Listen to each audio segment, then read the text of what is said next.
Assalamualaikum warahmatullahi wabarakatuh.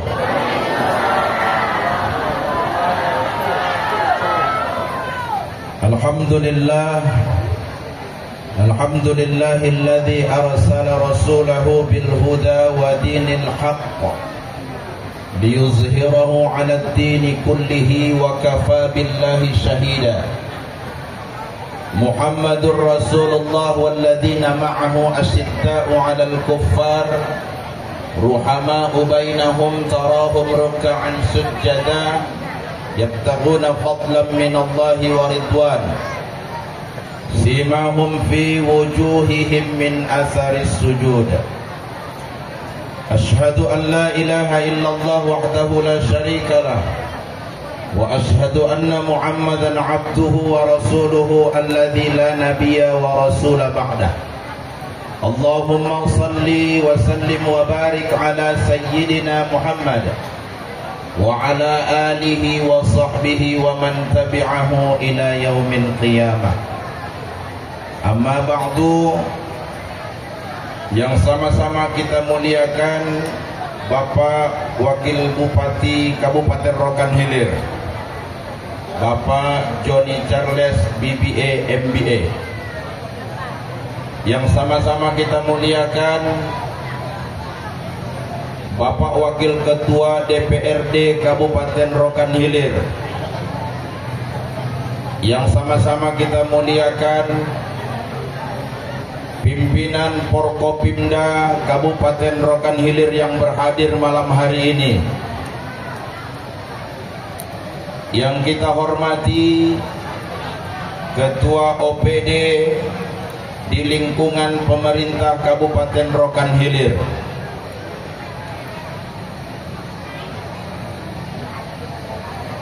Yang juga kita hormati Bapak Kapolsek Bangko yang berhadir, orang-orang tua kami, para alim ulama, tokoh masyarakat, Tuan Khalifah, para asatidz dan asatidzah, dan tentunya Bapak Ibu hadirin hadirat yang tak dapat kami sobikan satu persatu. Ibu yang di belakang tengoklah aku, jangan Pak Wakil Bupati.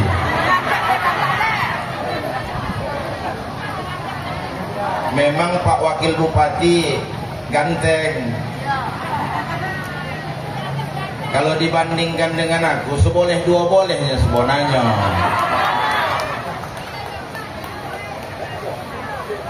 Hadir juga bersama kita Bapak Bupati Rokan Hilir di masanya, Pak Haji Suyatno. Pak Haji, tafadhol Pak Haji. Juga hadir juga teman saya dulu sama-sama di Kementerian Agama, Pak Wakil Bupati di masanya Pak Haji Sulaiman SAG. Udahlah, jangan bersalam, nanti tak selesailah ceramahku nih.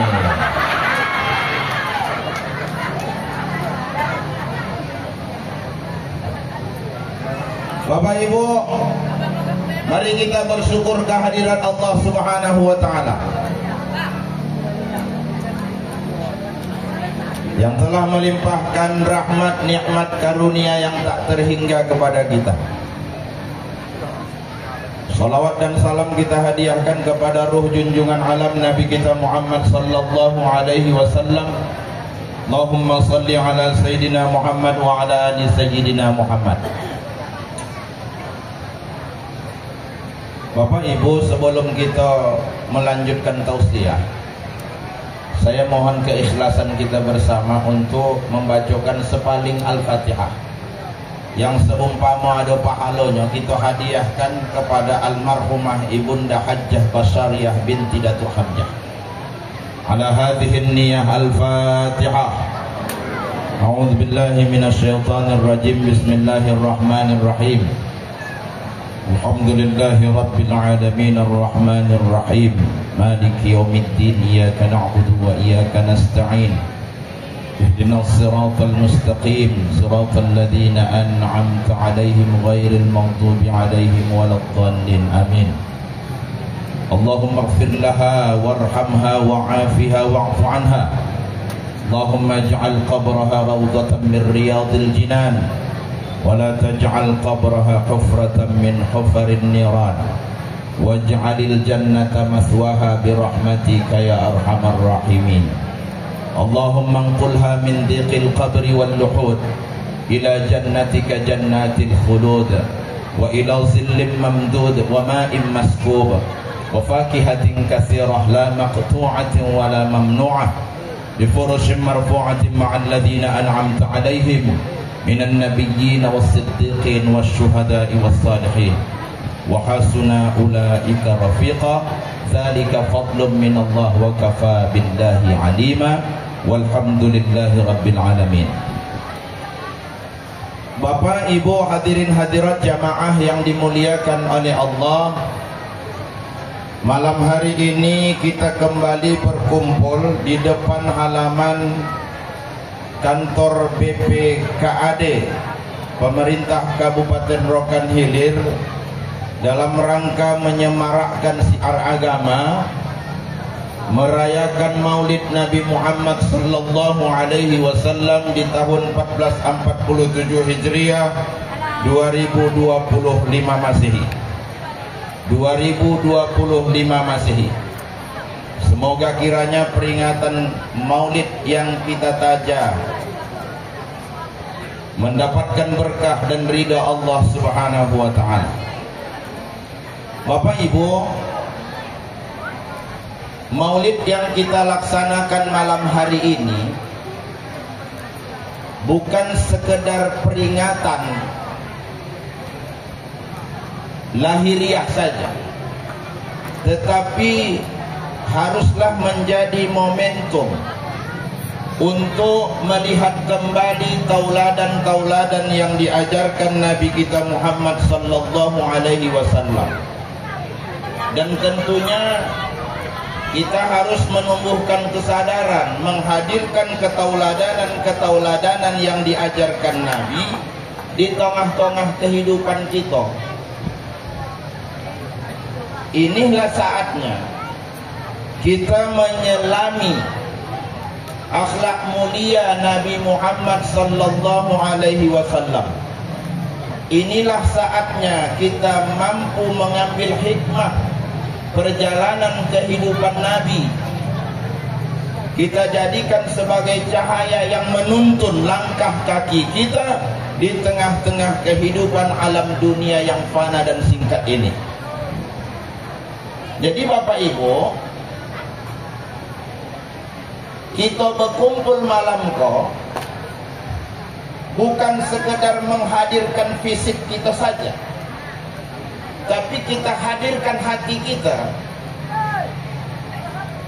Kita berkumpul malam hari ini bukan hanya sekedar memenuhi undangan Bapak Wakil Bupati, bukan cuma sekedar memenuhi undangan Bapak Wakil Bupati Rokan Hilir, tapi kita hadir malam hari ini sebagai bukti kecintaan kita kepada Nabi kita Muhammad sallallahu alaihi wasallam. Sallu ala Nabi.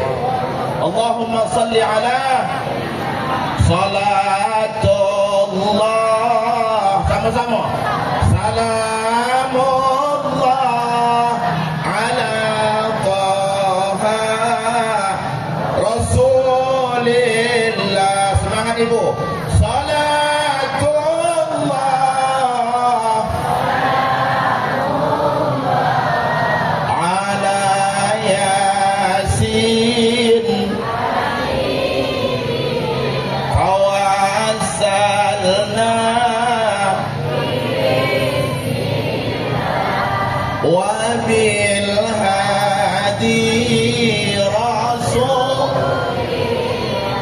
وكل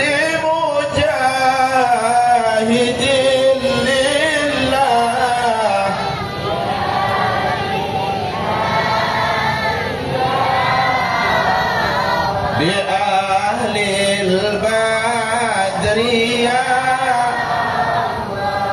Itu dia. Jadi sebenarnya Pak sama Ibu, kalau hendak masuk surga, salah satu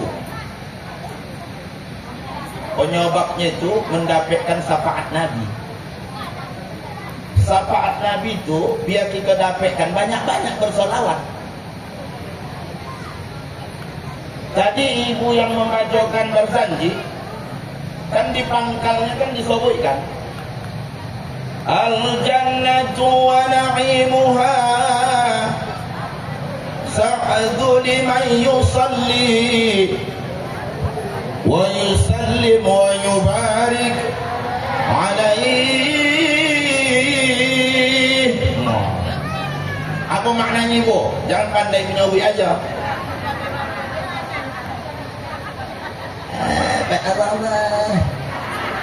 Tanya makna banyak. Allah dan segala kenikmatan yang Dia hadirkan di dalam sorga, Allah siapkan untuk hambanya yang banyak bersolawat dan salam kepada Rasulnya. Aiman. Jadi Allah siapkan itu segala macam bentuk kenikmatan yang ada di dalam sorga. Untuk siapa? Untuk hamba Allah umat Nabi Muhammad yang banyak mengucapkan salawat dan salam. Inna awlan nasi yawmal qiyamati aktsaruhum alayya salatan.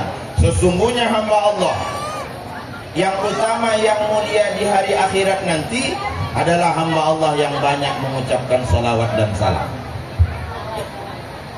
Bapak Ibu hadirin hadirat jamaah yang dimuliakan oleh Allah, peringatan perayaan Maulid yang ditaja oleh pemerintah Kabupaten Rokan Hilir malam hari ini merupakan ekspresi rasa syukur kita atas kelahiran Nabi Muhammad sallallahu alaihi wasallam. Mengapa dikatakan demikian? Ibu, saya bisa menghirup udara, itu nikmat Allah tidak? Ibu bisa menghirup udara sampai dengan saat ini, apakah itu bukan nikmat Allah? Atau dari mulai subuh tadi sampai malam koha kita mampu melakukan aktivitas dalam kehidupan, apakah itu bukan nikmat Allah? Nikmat Allah. Kalau itu saja kita anggap sebagai nikmat Allah Ta'ala, mengapa ketika Rasulullah diutus tidak katakan sebagai nikmatnya Allah? Sementara Allah sudah menyatakan dalam hadis qudsi. Ibu, Pak, apa kata Allah dalam hadis qudsi yang diriwayatkan oleh Imam Al-Hakim dalam kitab Al-Mustadrak ala Sahihaini, yang artinya kalau bukan karena Muhammad aku tidak akan jadikan Adam. Kalau bukan karena Muhammad, aku tidak akan jadikan surga dan neraka. Bahkan kalau bukan karena Muhammad, aku tidak akan menciptakan alam semesta. Ini hadis Bapak Ibu menunjukkan betapa agungnya Nabi kita. Kalau bukan karena Nabi, tak ada gitulah di kehidupan dunia. Betul tidak? Kalau tidak karena Nabi Muhammad, tak dijadikan Allah alam semerta yang komplek kita berdiam ini, Bapak Ibu jamaah yang dimuliakan oleh Allah Subhanahu wa Ta'ala.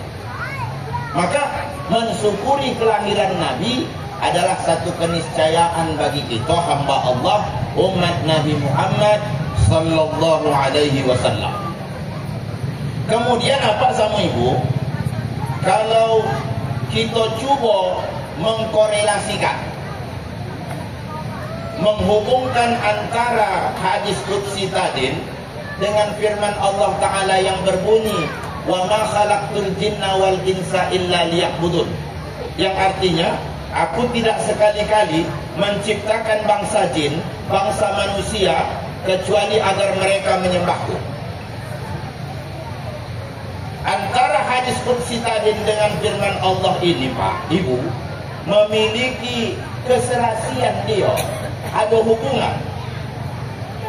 Pertanyaannya, apa sama ibu? Yang mengenalkan iman kepada Allah, ya, siapakah? Yang mengenalkan kita beriman kepada Allah siapa, Pak sama ibu? Nabi Muhammad sallallahu alaihi wasallam. Yang menuntun kita ke dalam Islam siapa ibu? Pak Muhammad sallallahu alaihi wasallam. Yang mendidik akhlak kita sehingga berakhlakul karimah siapa Bapak Ibu? Tak lain tak bukan adalah Muhammad sallallahu alaihi wasallam. Jadi antara hadis qudsi tadi dengan firman Allah ini memiliki keserasian yang tak bisa dipisahkan. Ternyata kita tahu beriman kepada Allah karena Nabi Muhammad sallallahu alaihi wasallam. Kita dituntun dalam Islam karena Nabi Muhammad sallallahu alaihi wasallam. Kita menjadi umat yang rahmatan lil alamin dengan akhlak yang mulia karena Nabi Muhammad sallallahu alaihi wasallam. Kalau bukan karena Nabi, Bapak Ibu, apalah kemuliaan kita? Coba. Kalau bukan karena Nabi Muhammad, apa kemuliaan yang kita miliki? Tidak ada. Ibu, kita kok ibu, kalau kita mau mengkaji diri, kita ini bapak ibu adalah makhluk yang kemana-mana bawa kotoran. Kita buktikan. Tapi jangan kocik hati ya. Kita adalah makhluk yang kemana-mana bawa kotoran. Apalah kemuliaan kita? Di kepala ada ketombe. Betul? Kalau bahasa Melayu apa? Kalimumur, apa namanya? Kalimumo. Di kepala ada kalimumo, ketombe. Di mata ada cik mata. Di hidung ada telinga. Di gigi.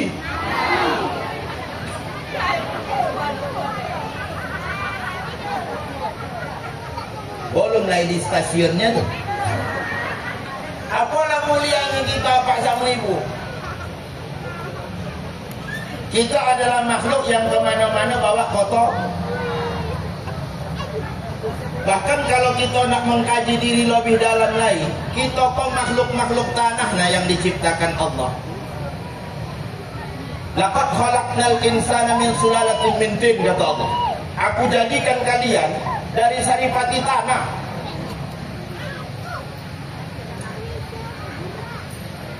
Hai mau. Di mana letak tanah Ibu? Di bawah kolam. Ono pijak, ono kuncingi kucing, ono benai.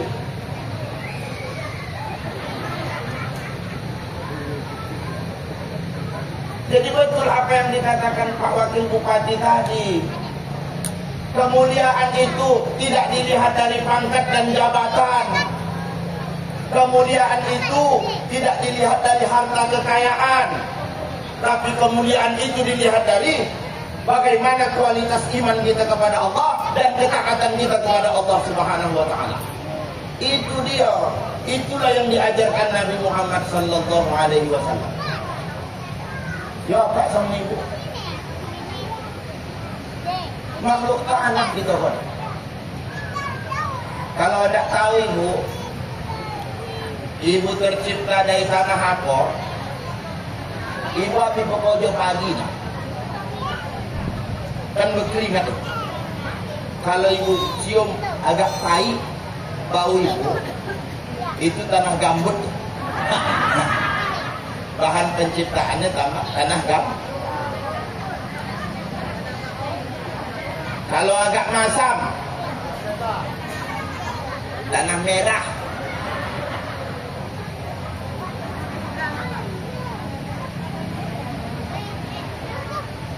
Dia nak tanah liat.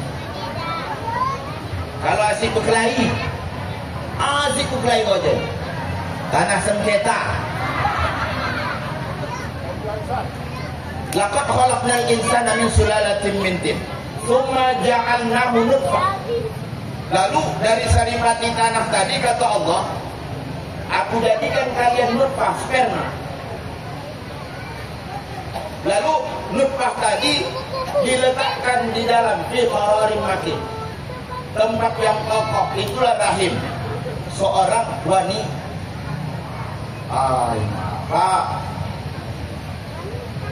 bini kita bosan aja sonyo Pak.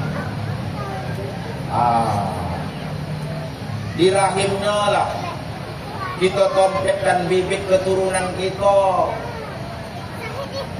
Maaf ibu, bahan penciptaan manusia itu diletakkan Allah di apa-apa.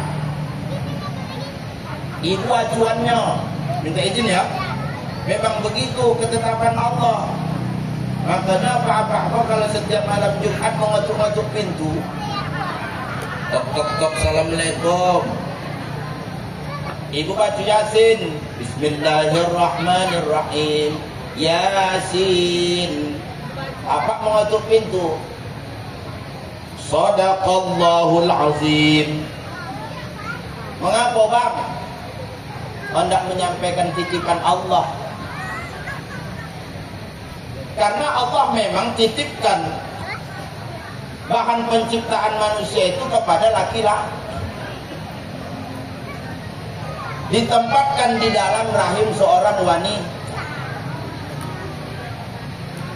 Dari nutfah menjadi alaqah, segumpal darah yang keras. Iqra bismi rabbikal ladzi khalaq, khalaqal insana min alaqah. Dari alaqah menjadi mudghah, janin. Disitulah ditiupkan perjanjian, memorandum of understanding antara kita dengan Allah. Alastu bi rabbikum, mau tidak engkau mengakui aku sebagai Tuhanmu? Qalu bala syahidna, ya kami mengaku bahwa engkau adalah Tuhan kami. Nah, dibuatlah ketetapan-ketetapan bagi kita, umur, nasib, dan lain sebagainya. Cuman persoalannya setelah kita dilahirkan ke alam dunia, tahu awak dengan dunia kok lupa. Itu aja persoalannya Pak sama Ibu. Makanya Nabi Muhammad diutus, dibawa dia agar kita beriman kepada Allah Subhanahu wa ta'ala. Ibu, perjuangan Nabi Pak membawa kaumnya untuk beriman sama Allah itu perjuangan yang tak mudah. 23 tahun Rasulullah berjuang membawa manusia beriman kepada Allah, bukan semudah membalikkan telapak tangan apa sama Ibu.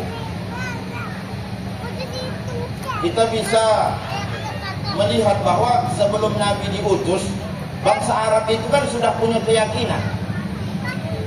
Keyakinannya menyembah berhala, agamanya paganisme, berhalanya Ampek, Lata, Uzza, Manat, Hubal. Itulah yang mau dirubah oleh Rasulullah. Dibawa kita kembali kepada fitrah kemanusiaan kita sebagai hamba Allah Subhanahu wa ta'ala. Maka bermunculanlah tantangan dari orang-orang kafir Quraisy. Dan yang paling sodihnya ibu bapak, tantangan itu bukan dari luar dirinya Rasul, bahkan dari dalam dirinya Rasulullah. Pamannya sendiri yang menentang dia. Siapa namanya? Abu Lahab. Ketika Rasulullah naik di atas bukit Safa menyeru manusia agar beriman kepada Allah, datang Abu Lahab. Dicaci maki Abu Lahab Rasulullah. Oi Muhammad, celakalah kau. Rupanya hanya untuk ini kau memanggil kami. Karena tindakan Abu Lahab tadi, turunlah firman Allah surah Al-Lahab, tabbat yada abi lahabin ma aghna anhu maluhu, dan seterusnya. Bukan cuma Abu Lahab saja, Abu Jahal. Ini kan CS-nya Abu Lahab. Satu geng yang tubuh, satu geng. Abu Jahal ini dibuatnya rencana untuk mencelakakan Rasulullah. Bagaimana? Digalinya lubang di muka rumahnya. Digalinya lubang. Sudah digalinya lubang sedalam-dalamnya. ditutupnya dengan rumput kering, jerami, dengan maksud nanti ketika dipanggil Muhammad, termasuk dia ke dalam lubang itu, dia suruh budak-budaknya untuk menimbun Nabi hidup-hidup. Hati jahatnya Abu Jahal. Begitu sudah selesai, disuruhnya lah hamba sahayanya ini menyampaikan bahwa dia sakit. Nabi ini kan memang hamba Allah yang mulia akhlaknya, Pak. Dia pantang menengok orang, mendengar kabar orang sakit, dia datang menjamu itu. Ya, datanglah dia. Dia duluan yang datang menjamu Abu Jahal yang diberitakan sakit. Begitu dia akan melangkahkan kaki ke depan rumahnya Abu Jahal Qatadin, disitulah Jibril membisikkan, Muhammad, jangan kau melangkahkan kaki maju lagi. Kalau setapak kau melangkahkan kaki, termasuklah kau ke dalam lubang yang dibuat Abu Jahal tu. Dia sudah menyiapkan memang, kalau sudah termasuk, ditimbunlah kau hidup-hidup di dalam lubang tersebut. Akhirnya mendengar informasi dari Jibril tadi, Nabi kita Muhammad mundur. Seketika Abu Jahal menengok Nabi kau mundur, melumpek dia maju. Akhirnya Nabi berundur ke belakang, Abu Jahal maju, masuk ke dalam lubang. Minta tolong lah dia, Bu. Tolong. Datang hamba sahayanya. Udahlah. Aku ni tak tolong berdiri lama. Oleng. Biar. Bapak Ibu jamaah yang dimuliakan oleh Allah, termasuklah Abu Jahal ke dalam lubang. Minta tolong.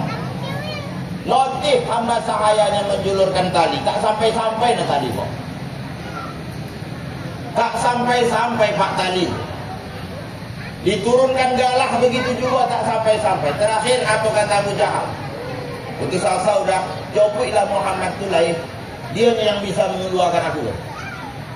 Dijopuklah sama budaknya Nabi kita Muhammad ni. Datang Nabi, kan hebat deh, Pak. Datang Nabi, Muhammad, kata paman Abu Jahal, dia minta tolong keluarkan dari dalam lubang. Yalah, kata, mohlah, kata, pergi gitu.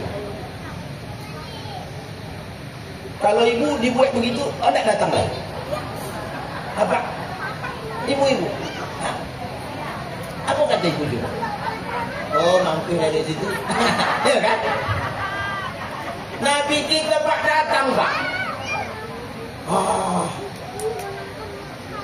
Memang Nabi kok ya tak ada sifat pendondangnya. Itu pula lah memang akhlak yang mulia lah, Pak, Ibu. Jadi kita hendaknya ikutilah kan suri tauladan Nabi, jangan ada dondang di antara kita. Ya kan? Datang dia. Kalau sampailah Nabi pendondang ketika peristiwa Fathu Makkah, menaklukkan kota Makkah, habis itu kafir-kafir Quraisy itu dibuat. Bayangkanlah, ketika dia berdakwah di Makkah, kan tak dapat tompek dia, terusir dari kampung halaman, membangun kekuatan di Madinah. Sekian tahun berjalan, dia kembali ke Makkah.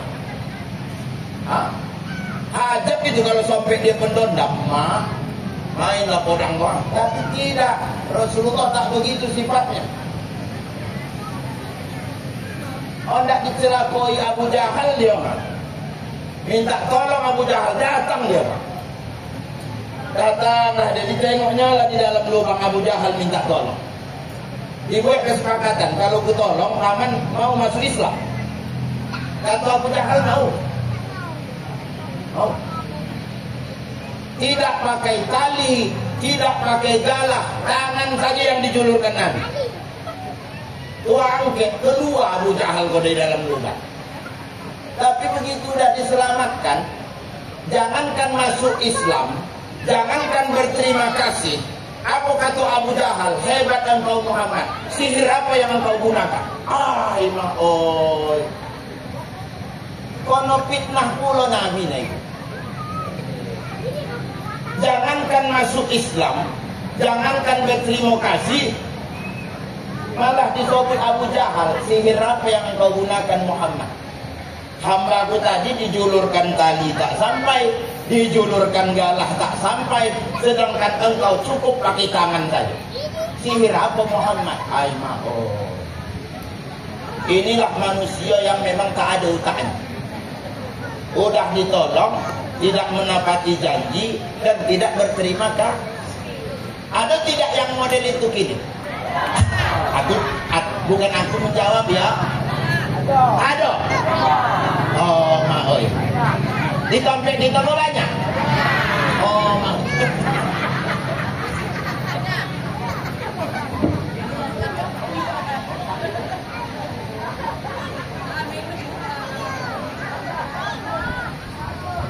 Ai maoi.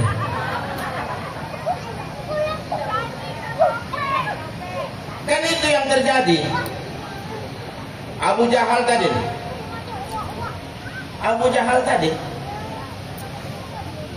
Jadi pelajaran yang dapat itu ambil apa ibu? Apa? Banyak kita kok yang tak selamat dari lisannya manusia. Itu dia satu. Sehingga jangan kita terlalu fokus dengan penilaian sesama makhluk. Jangan. Kita harapkan penilaian Allah aja. Contoh itulah Abu Jahal tadi. Udah dibuat kebaikan kepada dia, malah yang dibalas adalah fitnah. Dibilangnya Rasulullah tukang sihir. Tapi memang kata Imam Syafi'i, aku ya, apa sama ibu? Kata Imam Syafi'i, Allah Ta'ala saja difitnah oleh manusia punya keturunan.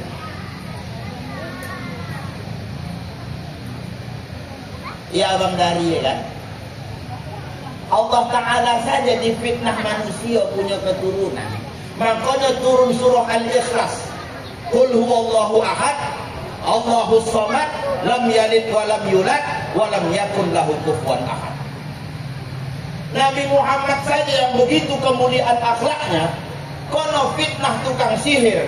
Apakah lagi kita manusia kohan yang tak ada apa-apanya? Makanya jangan heran banyak di antara kita manusia ini yang tidak bisa selamat dari lisan manusia. Sepakat tidak? Sepakat. Makanya kita tak perlu terlalu pusing dengan omongan orang. Selama yang kita buat kok sesuai dengan aturan Allah, sesuai dengan norma-norma sosial, let's go on dia. Silahkan maju terus, kan gitu. Jangan didomba cakap manusia Allah. Jangankan yang tak elok, yang elok pun dibuat. Salah juga Pak. Salah juga. Dulu kan ustaz-ustaz kita pernah bercerita kisah klasik. Kalau bercerita kan pasti ibunya. Seorang ayah dengan anak yang menuntun keledai. Dinaikkannya anaknya, dituntun sama ayahnya, lewat di depan sekelompok manusia, bercakap manusia. Oh maoi, budak koyo, budak durhaka, budak rahasia ilahi. Dia naik di atas keledai, ayahnya menuntun. Didomellah sama ayahnya, disampaikan sama anak-anak, tak sodak kawat cakap orang tua. Disebutnya kau anak durhaka, anak rahasia ilahi. Kau naik, ayah menuntun. Jadi macam mana eloknya ya? Dia ayah naik, kau menuntun ya? Naik ayah dituntun sama anak keledai. Ya, lewat di sekelompok manusia, bercakap juga manusia itu. Oh maoi, tengok ha. Ayah tak buta. Dia naik keledai, anak menuntun. Oh mak ayah jahanam ganya. Oh dia nggak cakap manusia. Didongeng sama anaknya, disampaikanlah sama ayah, ya tak sodak awak yang kata yang Tuhan. Apa katanya? Katanya ayah tak buta. Masa ayah naik aku menuntun. Jadi mencemana eloknya. Naiklah kita dua-dua mau. Naik dua-dua. Lewat lagi di muka manusia. Keluar lagi cakap manusia tu. Malah hoy. Ikalah dua manusia tak ada peri kebinatangan. Masalah keledai sekoci itu ditunggang berdua.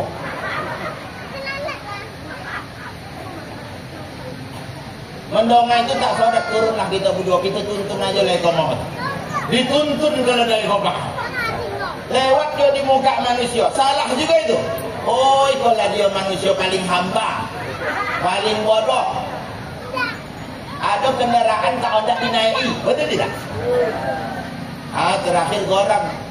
Dua buah anak kok. Kita gendong lah keledai kau yang mau. Digendong keledai kau. Lewat itu. Apa kata manusia? Oh mak tadi gila berdua kok.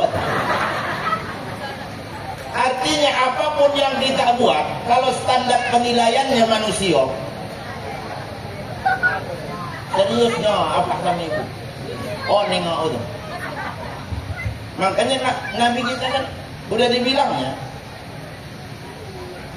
selama yang kalian buat, ya niatnya karena Allah Subhanahu Wa Taala, jalan aja. Tidak usah mengharapkan kebenaran dari penilaian kita manusia. Mau nengok pak ibu kau nih,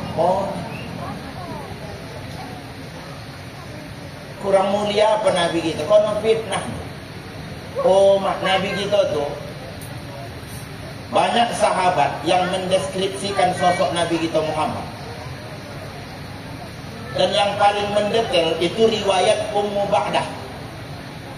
Ya, seorang wanita dari suku Khuza'ah yang pernah bertemu dengan Rasulullah pada peristiwa hijrah dari Makkah ke Madinah.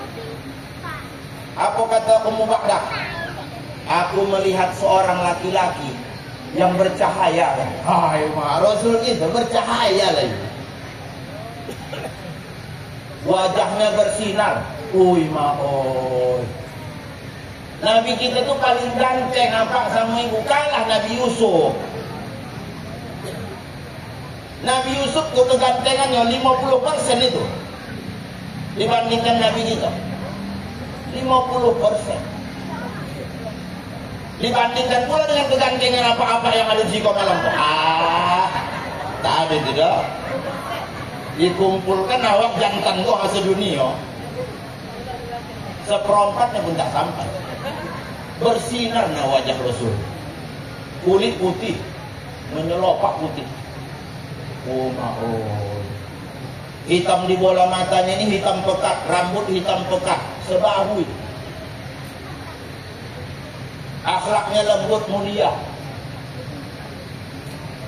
Perut Nabi rato macam papan, tak buncit. Hati-hati yang buncit ini. Lah Nabi siapa lah ikut yang buncit-buncit. Minta izin.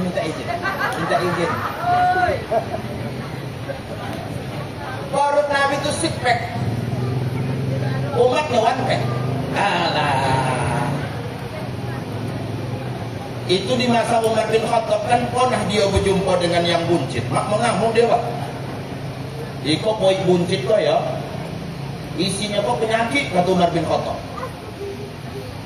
Makanya pak olahraga pak, malu pak olahraga pak. Biar sehat awak. Karena kata Rasulullah al-aqlus salim fi jismis salim. Akal yang sehat itu terdapat dalam tubuh yang sehat. Itu dia. Insya dapat kita punya Nabi Muhammad kona. Diaturnya, dituntunnya kita dalam segala hal. Wahu bidang. Tampan proporsional bodinya. Keringatnya ibu. Keringat Nabi wangi lebih harum dari parfum kasturi sorga. Oh iya mah. Keringat lagi ibu.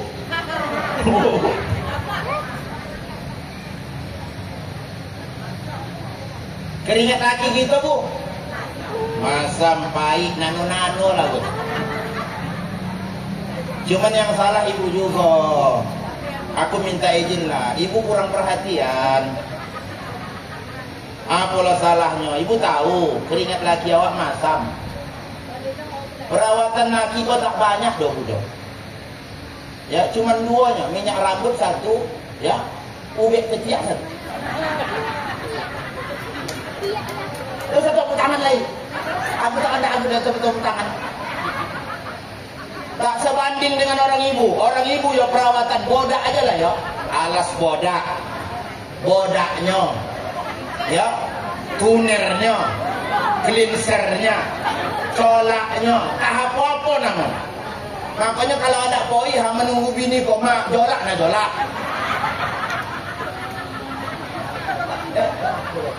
Nah, ini memang kenyataan kan ibu. La ilaha illallah. Belum naik hand body kok. Hand body pagi, siang, malam.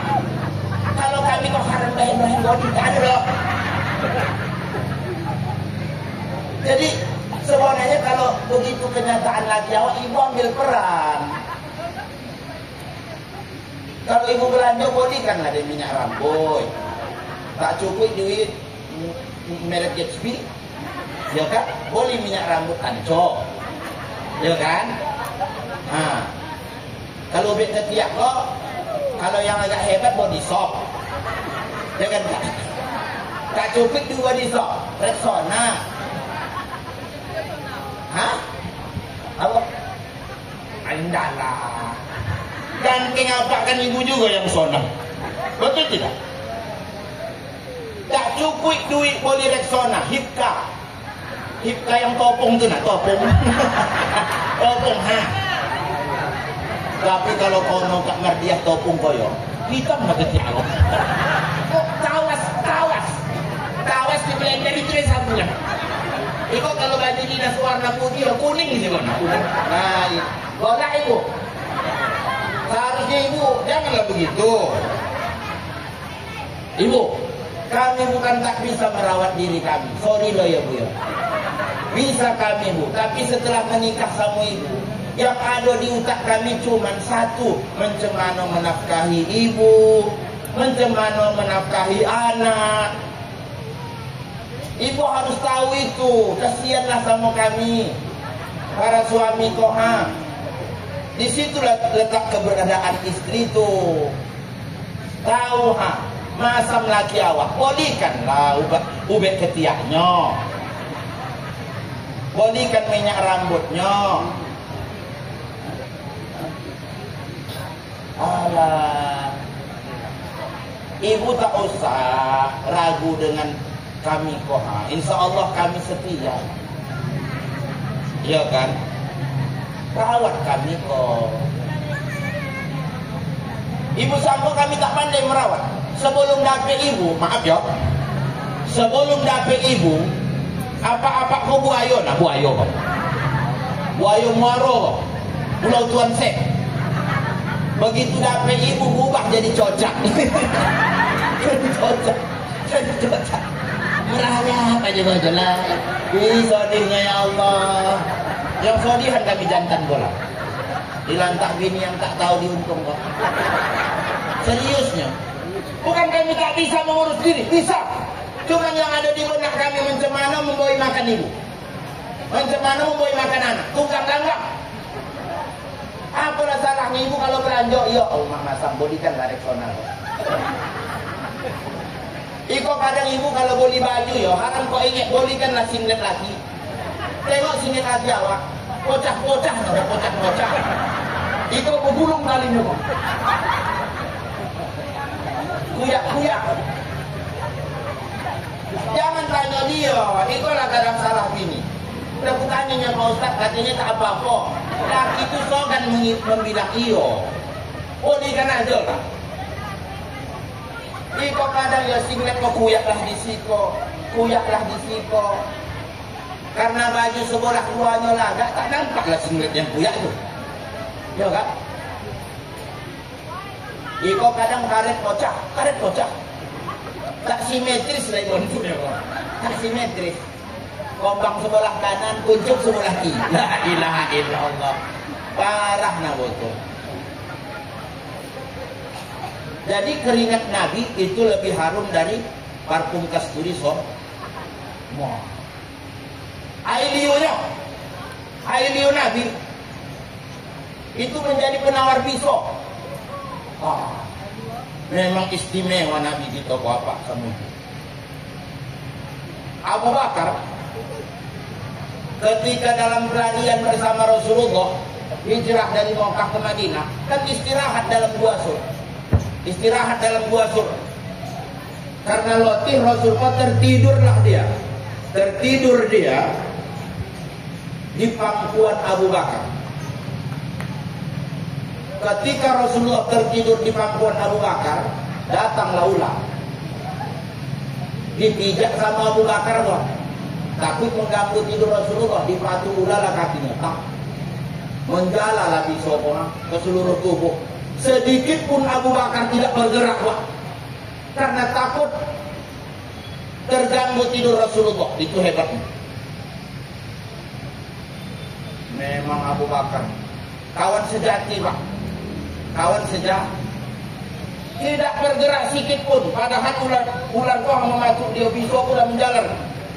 Karena takut mengganggu tidurnya Rasulullah, sahabat sejati itu. Jadi awak berkawan tuh, ya begitulah dia bentuknya. Ya. Jangan hadir ketika bahagia saja, tapi hadirlah ketika kawan itu dalam keadaan kesusahan. Itu Abu Bakar tuh. Karena tak tolongnya lagi menahan pisau, kok menitik lagi matun. Konolah pipi Rasulullah. Kebangkitlah Rasul. Ditanya Rasul, apa yang terjadi sahabatku?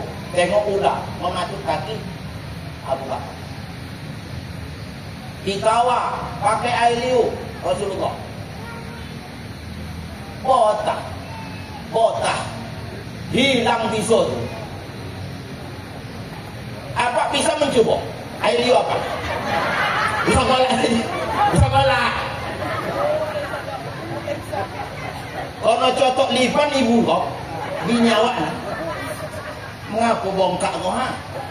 Kono cotok lipan nah bang. Si kau bang tawar. Pakai liu apa?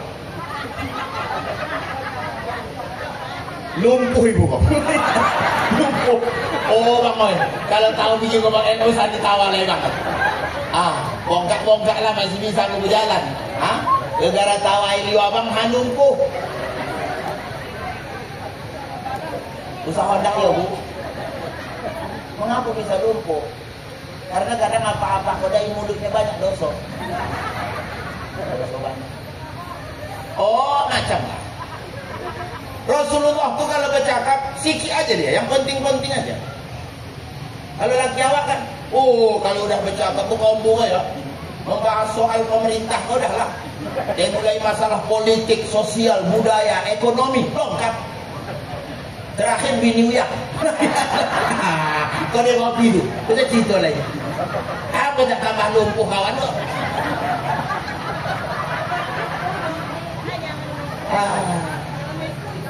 Padahal itulah yang diajarkan Rasulullah. Rasul itu tak banyak bercakap dia. Yang penting-penting aja, sekali bercakap macam mutiara berjatuhan lah ucapan dia. Macam mutiara berjatuhan. Tambah susut jamaah kita kok. Iya. Begitulah model umat Nabi Muhammad juga kadang-kadang. Alah. Tak paham dia macam mana Nabinya memperjuangkan nasib dia ya kan. Mudah-mudahan apa ibu yang ada iko lah yang mendapat syafaat Nabi kan. Yang balik tuh lantak lagi. Iya parah bocor. Mengaku umat Nabi Muhammad mendoakan maulid aja kan. Itulah. Padahal kita sudah sepakat tadi, kita ambil hikmah sunnah Nabi itu, kita amalkan di tengah kehidupan, kan begitu. Berapa jam mana lah kita duduk di situ, main HP berjam-jam tolak, menyopah menggosip berjam-jam tolak. Alah, mendoakan maulid. Gara-gara ustaznya lokal. Belum tentu nak ustaz lokal kok kalah dengan ustaz internasional. Adik sombongnya. Allahu Akbar. Antara ibu-ibu. Ya. Nabi kita Muhammad tuh sempurna dia. Sekociknya dia bercakap. Tak ada bukombu mencemar ke depan. Jika kadangnya saking kesodapan bukombu, menyalah. Aku ada tetanggaku di Tanjung Balai gitu lah. Jadi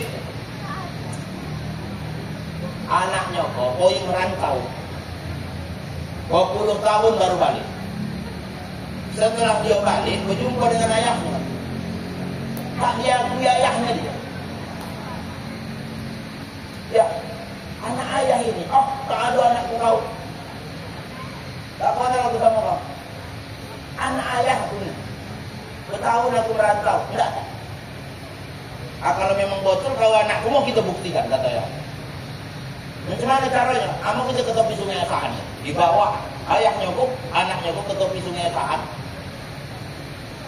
Begitu sampai Pak Wakil Bupati di tepi sungai Asahan, melumpek layaknya kok, buang ke dalam sungai. Setengah jam menyelam. 30 menit menyelam. Gaduh lagi anaknya kok, mak, bahaya ya kok. Setengah jam tak timbul-timbul. Khawatir dia takut ya. Begitu timbul ayahnya kok, ditanya dari mana ayah?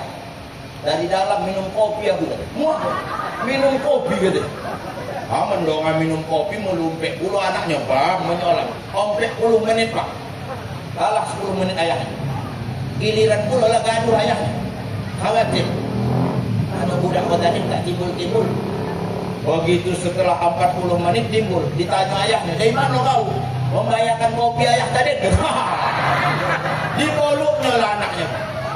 Memang betul kau anakku, sama-sama tukang kompor gitu. La ilaha. Kan tak masuk dia kalah juga. Itu makanya kata Nabi, kalau kau tak bisa bercakap elok, diam aja.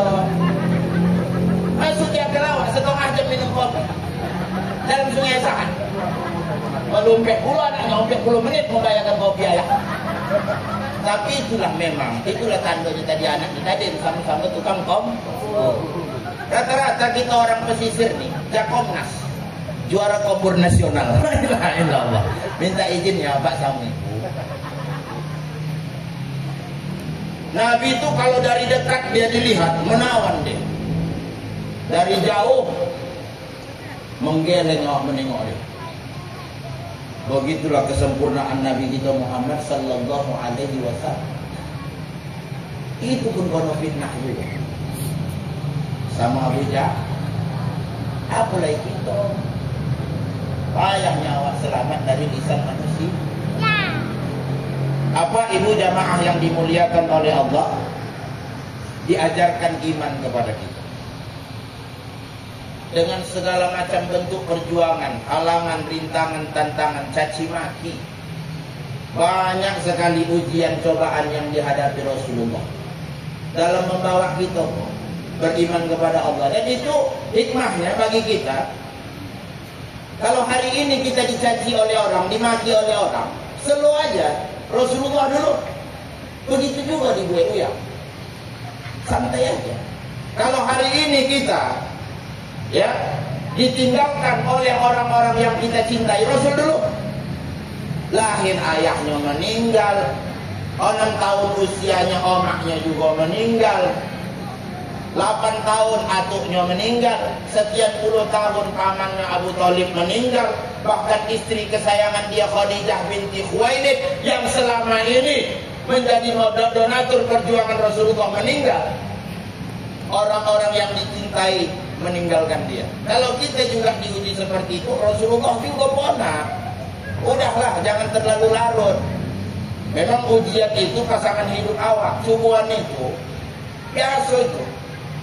Diuji kita dengan kesusahan hari ini. Rasulullah bisa tidak dia minta sama Allah, ya Allah kayokan aku, senangkan aku? Bisa. Gunung Uhud itu dijadikan Allah omeh untuk Rasul, bisa bu. Tapi ternyata susahnya Rasulullah pernah menahan lapar, digandalnya perutnya dengan batu kerikil. Berdirilah dia khutbah Jumat, berbunyi-bunyi batu kok. Sampai heran Umar bin Khattab, apalah yang berbunyi dari perut Rasulullah kok. Begitu turun khutbah, selesai sembahyang, ditengok Umar, rupanya batu lah yang diganjal Rasulullah di perutnya nih. Hai maoi. Tidur Rasulullah. Dia seorang pemimpin besar itu. Ya, pemimpin umat, kekasih Allah, utusannya Allah, tidur beralaskan daun kurma. Daun kurma nih, ibu, datanglah sahabatnya ke rumah dia, bangkitlah dia, nampak bokeh daun kurma di pipinya, coba lah.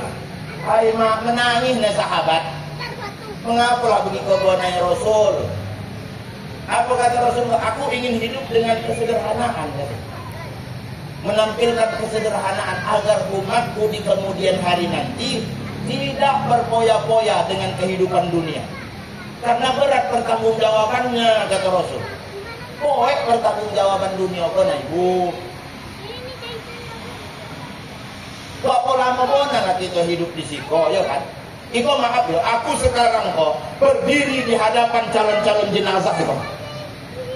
Mengapa ibu? Calon-calon jenazah. Kami ikhlas, ya. Pimpinan Forkopimda Kabupaten Rokan Hilir bersama Bapak Wakil Bupati melopeh apa ibu duluan lah, dia kami belakangan. La ilaha illallah. Ngeri lah, apa sama ibu, ngeri.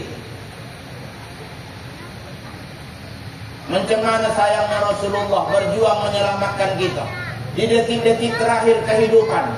Ketika Jibril datang, Israel datang, mencabut nyawa Rasulullah. Keringat dinginnya Rasul menahankan sakitnya sakaratul maut. Kurang apa kemuliaan dia?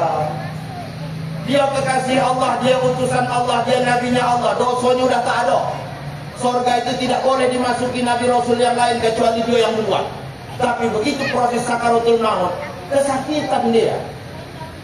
Dia bilang sama Jibril, sahabatnya, Jibril, sakit betulnya sakaratul maut kok. Nampak menogang itu urat leher Rasulullah. Hai maoi, menangis Jibril menengok sahabat sejatinya, ya, menahankan sakitnya sakaratul maut ibu. Pak, hai ma, apa kata Rasul? Ya Jibril, kalau memang beginilah sakitnya sakaratul maut, biarkan sakaratul maut umatku, ya, cukup ditimpakan kepadaku kan. Hai maoi.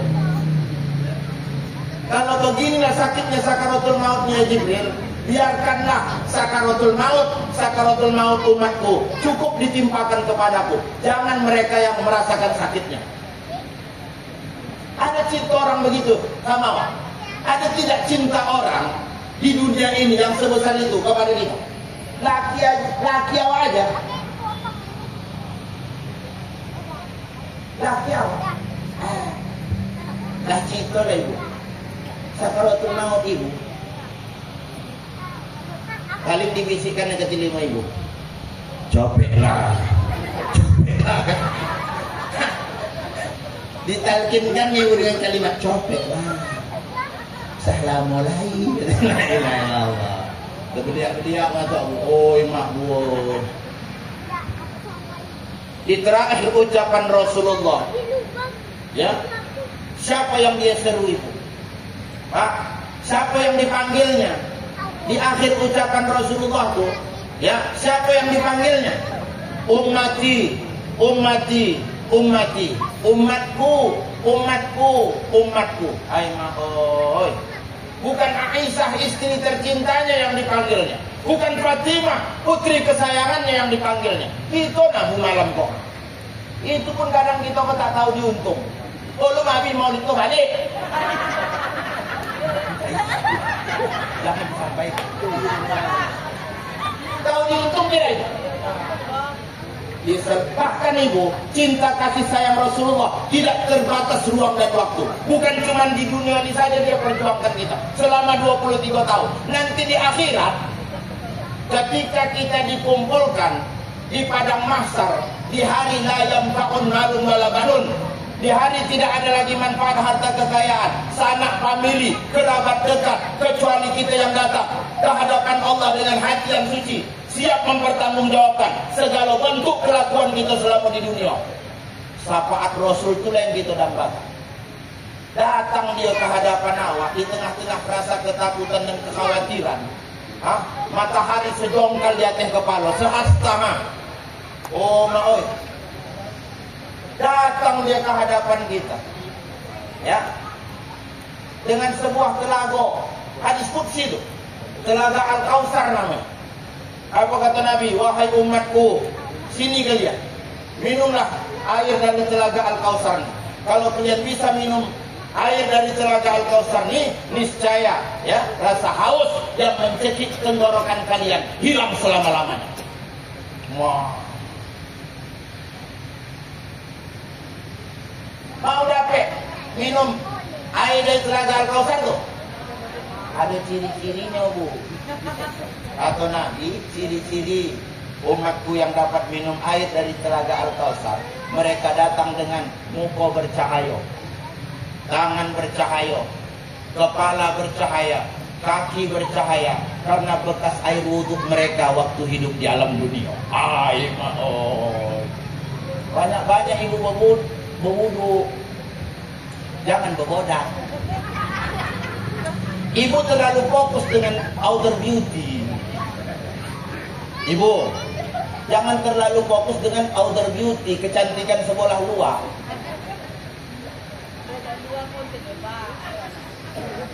Ya Bu, bodak ko ya, anda yang MS Glow, Wardah, yang ada bahan waterproof anti air. Oh alah, bodak pipa tak anda takut bertepek-tepek. Kadang-kadang kesian juga awaknya. Kalau ibu bodak pipa mau dibawa undangan, panik berontak. Makan toco sama rendang, dua dalam lah panik. Cair lah bodak lo, lele. Ya, tak rata putih.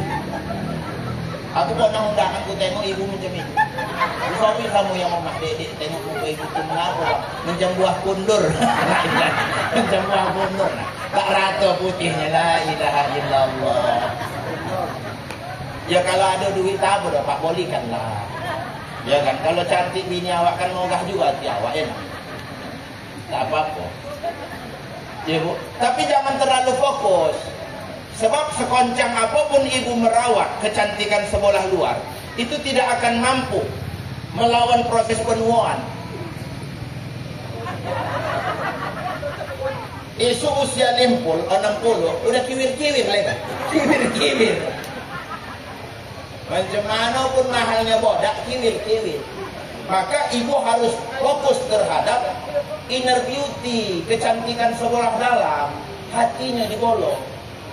Karena kata Nabi, ala inna fil jasadi mudghah. Ketahuilah wahai umatku, sesungguhnya di dalam diri kalian itu, badan kalian ada segumpal daging. Idza saluhat saluhat sairu amali, wa idza fasadat fasadat sairu amali. Wa hiya qalb. Kalau elok segumpal daging dalam badan kalian tuh, eloklah akhlak tingkah laku kalian. Tapi kalau rusak itu, rusak segala tingkah laku kalian. Itulah yang disebut dengan heart. Qalbun, hati. Ibu, kemuliaan tertinggi seorang istri bukan dilihat dari tahajudnya tiap malam. Paham Ibu? Tahajud ibu tiap malam itu belum tentu meninggikan derajat ibu. Bangki ibu tengah malam, tahajud ibu tidak. Jujurlah, terkoncing. Kah cerita lain. Terkoncing. Banyak orang-orang ini bangki tengah malam terkoncing. Sampai malaikat tahajud. Wih, katanya ibu gua tahajud. Kata malaikat kawan tak ada loh. Mangkah dia konyol. Kalau bahasa bagan dia mangkah dia konyol. Aku setiap malam di bawah minyak. Kalau saya tengok lah, pusat hujan lagi gitu. Tengok. Betul lah aku bagus. Kau tengok dulu. Iya yo. Mau ngalah baik. Kau tahu? ikut tulis ke puluhan di buku catatan amal tahajud. Apa itu apa? Ganti konceng. Itu lagu baca tergonceng. Mampu. Antara bu. Ayah kita ngomong. Ayah.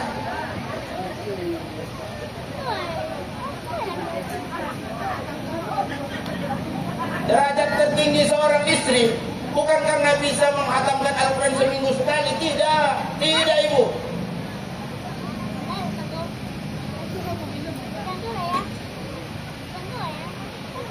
Istri yang salehah yang mulia itu kata Rasulullah, itu sunnah Rasulullah.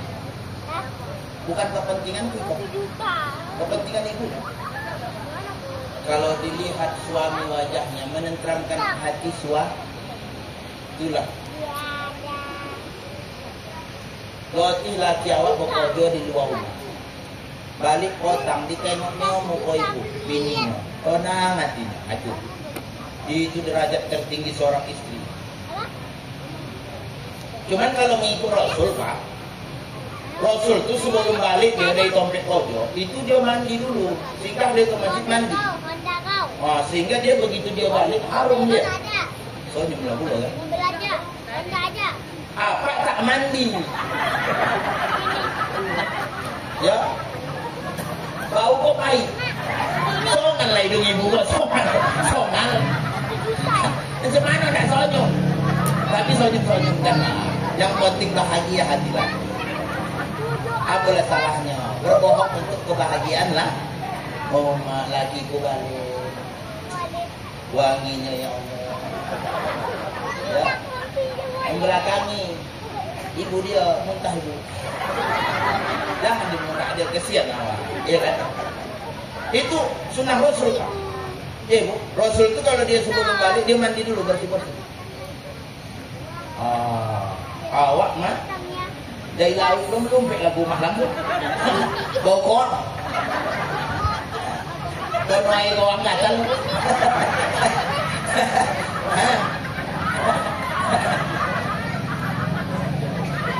Salam ibu, kita kata, entahlah, ayah itu berada ayah. Makanya kadang-kadang penyebab doa kita tak dikabulkan oleh Allah. Apa kata Ibrahim bin Adham? Penyebabnya apa? Idda'aitumur Rasul wa lam tattabi'u sunnatahu. Kalian mengakukan Rasul tapi tak hendak mengikuti sunnahnya. Itu makanya doa awak tak dikabulkan Allah. Tak ada yang berdoa. Aku umat Muhammad. Tapi haram kok dipakainya sunnah Muhammad. Betul tidak? Makanya umat Islam kini kena penyakit rabun dokek. Betul nggak bu? Maksudnya apa Pak Ustaz? Rabun dokek itu kan melihat gondol dokek tak nampak, yang jauh kelihatan. Artinya umat Islam tidak memiliki kemampuan untuk menjadikan Rasulnya sebagai suri tauladan di tengah kehidupan. Padahal sudah Allah katakan laqad kana lakum fi Rasulillah uswatun hasanah. Telah tampak suri tauladan yang baik pada diri Rasulmu. Ikuti dia. Rasul kita dokek sama kita. Ditinggalkannya dua wasiat. Kalau kita berpegang teguh, maka kita tidak akan tersesat untuk selama-lamanya. Yang pertama Al-Quran, yang kedua sunnah dia. Ya kan? Hah? Betul tidak? Makanya jangan heran kalau krisis-krisis sekarang menghantam khususnya negeri yang kita cinta ini. Penyebabnya tak lain tak bukan karena umat Islam tidak mau. Yang mayoritas menghuni bumi pertiwi yang kita cintai ini tidak pernah mengamalkan sunnah-sunnah Rasulnya. Itulah jawaban. Ya, Rasul itu kan sosok yang holistik, yang sempurna. Apa peran bapak di kehidupan dunia? Utamanya apa? Mulai dari pemimpin, ya, bangsa, pemimpin daerah, pemimpin keluarga, Rasul itulah suri tauladan. Ibu peran ibu sebagai apa? Bini, Rasul itulah suri tauladannya. Ya, dengan hadis-hadis sunnah-sunnah yang dia tinggalkan. Rasul itu pemimpin yang besar, Pak. 15 abad yang lalu, dia berdiri di tengah-tengah kota Makkah. Waktu proklamirkan diri sebagai nabi utusan Allah, cuman Om Uyang yang percaya. 2 dari kalangan orang dewasa, 2 dari kalangan anak kecil. Yang dewasa Abu Bakar As-Siddiq, Khadijah binti Khuwailid, anak-anak yang kedua Zaid bin Haritsah anak angkatnya, lalu Ali bin Abi Thalib sepupunya. Tapi setelah 15 abad berlalu, ada 1.500 tahun berlalu, sampai dengan malam ini ada 1,8 miliar pengikut setia Nabi Muhammad sallallahu alaihi wasallam. 1,8, termasuklah itu malam kok. Itu kan kepemimpinan yang abadi. 1,8 itu tak pernah nama nengok muka dia, tak pernah nampak dia, tapi tetap yakin dengan apa yang dia bawa. Hebat tidak? Istimewa tidak? Hah? Mengapa bisa begitu? Karena apa yang dibawa Rasulullah accepted dia. Ajaran yang dibawa Rasul accepted, bisa diterima. Tengok kepemimpinan Rasulullah. Bagaimana? Apa kata Rasulullah? Basyiru wa la tudabbiru, yassiru wa la tu'assir. Sampaikan berita gembira kepada yang kalian pimpin. Ya, bahagiakan mereka. Ya, jangan takut-takuti, senangkan urusannya, jangan dipersulit. Itu dia. Itu kepemimpinan Rasulullah, kan sederhana. Sampaikan berita gembira, bahagiakan mereka. Rakyat nih yang kontingen kau yang buruknya udahlah. Tapi anaknya bersekolah, jaminan kesehatan, tak minta kayo rakyat kau. Itulah yang dibuat Rasulullah. Wala juga biru, jangan takut-takuti. Mudahkan urusannya, jangan dipersulit. Itu dia. Ya kan? Jadi apapun peran kita, apa sama ibu, tuh Nabi Muhammad tuh, sudah tauladan. Sempurna, holistik. Kemudian ajaran yang dibawa mudah diterima, kesetaraan, keadilan dan lain sebagainya.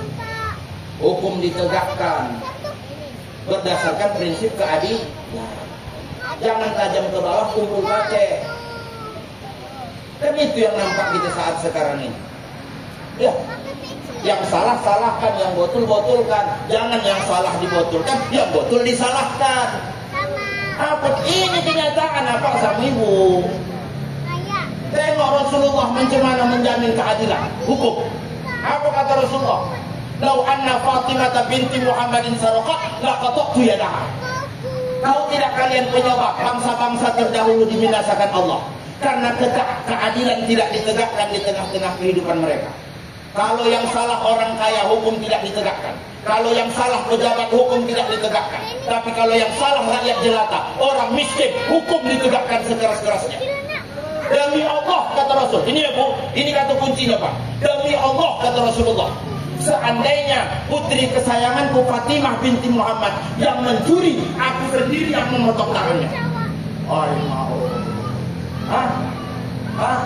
Jaminan keadilan hukum dari Rasulullah sallallahu alaihi wasallam. Jadi wajar Pak, macam mana nak kita buat? Tapi kita tetap berdoa, wala ta'asu min rohillah. Jangan berputus asa dengan rahmat Allah. Walaupun begini kondisi kita saat sekarang ini, efisiensi menghantam kita. Jangan berputus asa dari rahmat Allah. Tetap kita berdoa supaya Allah menjaga keutuhan negeri yang kita cintai. Karena perpecahan bukan membawa solusi di tengah-tengah kehidupan. Ingat apa sama ibu? Ya, Nabi diutus untuk mewujudkan rahmatan lil alamin. Umat Islam hadir menjaga kedamaian di tengah-tengah kehidupan. Pernah salah seorang datang kepada Rasulullah minta agar supaya Rasul mendoakan yang tidak terbaik kepada seseorang. Apa kata Rasulullah? Maaf, aku datang diutus Allah membawa rahmat bagi seluruh sekalian alam, bukan membawa laknat. Tak mau dia mendoakan yang tak baik, karena dia datang membawa rahmat, bukan membawa laknat. Itu dia apa sama ini.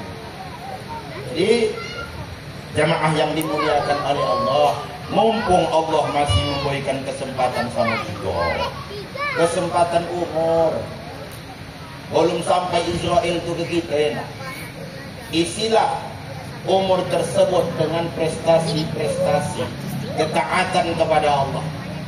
Taati perintah Allah, hidupkan sunnah Rasulullah.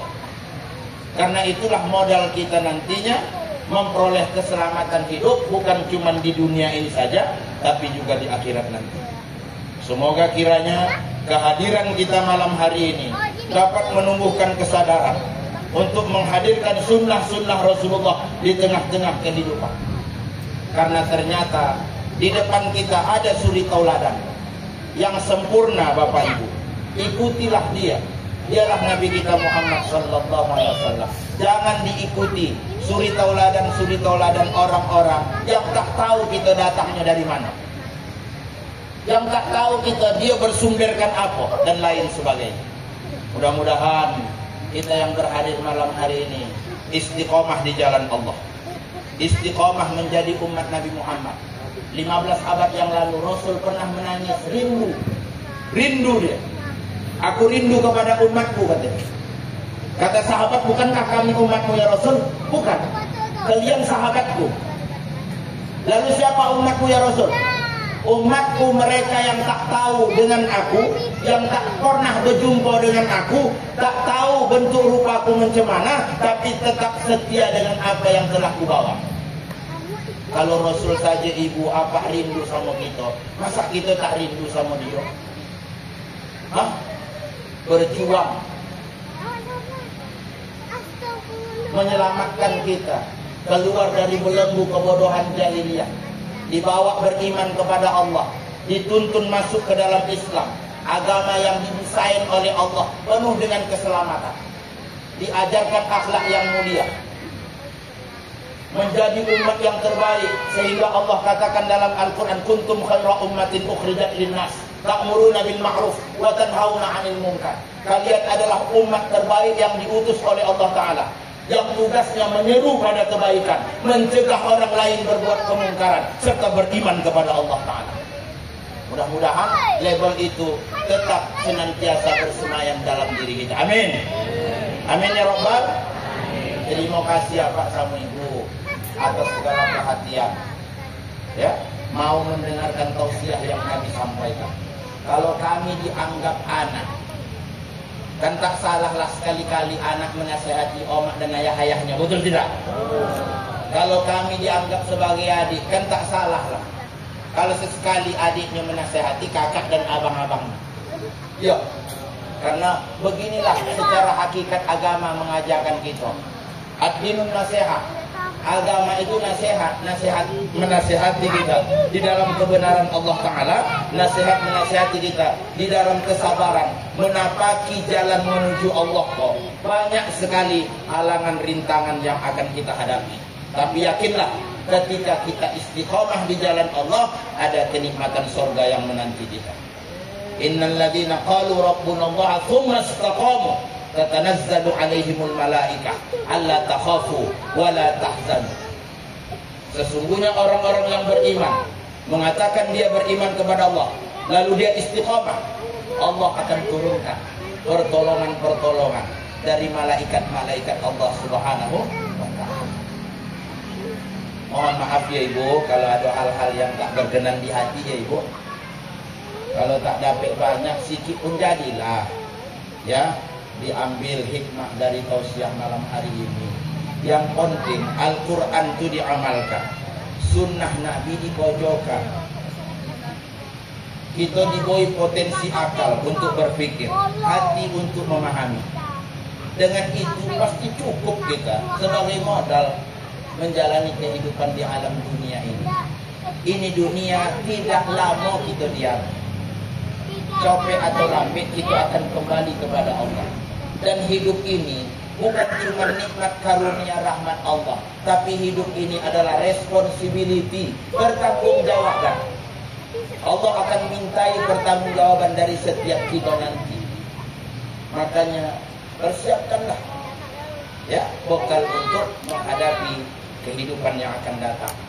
Persiapkanlah jawaban-jawaban dari pertanyaan Allah Subhanahu wa ta'ala di kehidupan yang akan datang. Kita tutup dengan bacaan doa. Semoga kiranya pertemuan kita malam hari ini mendapatkan berkah dan ridha Allah Subhanahu wa taala. A'udzu billahi minasy syaithanir rajim. Bismillahir rahmanir rahim. Alhamdulillahi rabbil alamin wassalatu wassalamu ala sayyidina Muhammad wa ala alihi wa sahbihi ajma'in. Allahumma anta maqsudana wa ridaka matlubana ya arhamar rahimin. Allahumma rabbana taqabbal minna du'ana innaka antas sami'ul alim wa tub alaina innaka antat tawwabur rahim.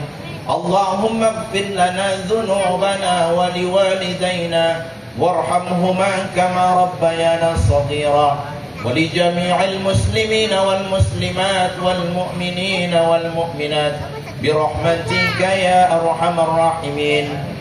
Allahumma aslih lana dinana alladhi huwa ismatu amrina وأصلح لنا دنيانا التي فيها معاشنا وأصلح لنا آخرتنا التي إليها معادنا واجعل الحياة زيادة لنا في كل خير واجعل الموت راحة لنا من كل شر إنك أرحم الراحمين. ربنا ظلمنا أنفسنا وإن لم تغفر لنا وترحمنا لنكونن من الخاسرين. ربنا آتنا في الدنيا حسنة وفي الآخرة حسنة وقنا عذاب النار. وصلى الله على سيدنا محمد وعلى آله وصحبه أجمعين. سبحان ربك رب العزة عما يصفون وسلام على المرسلين والحمد لله رب العالمين. اللهم صل على سيدنا ومولانا محمد. اللهم صل وسلم وبارك عليه. تقبل الله منكم. Billahi taufiq wal hidayah wal ridha wal inayah wallahu muwaffiq ila aqwamit thariq. Assalamualaikum warahmatullahi wabarakatuh.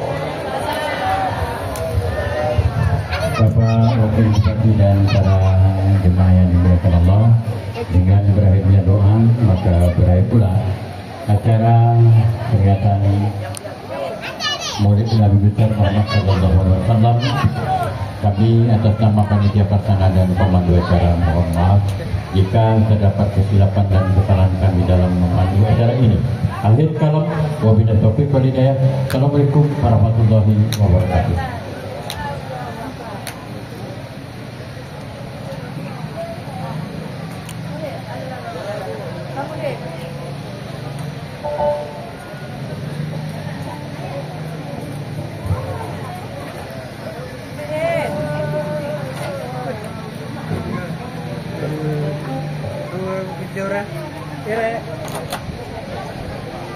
Balik.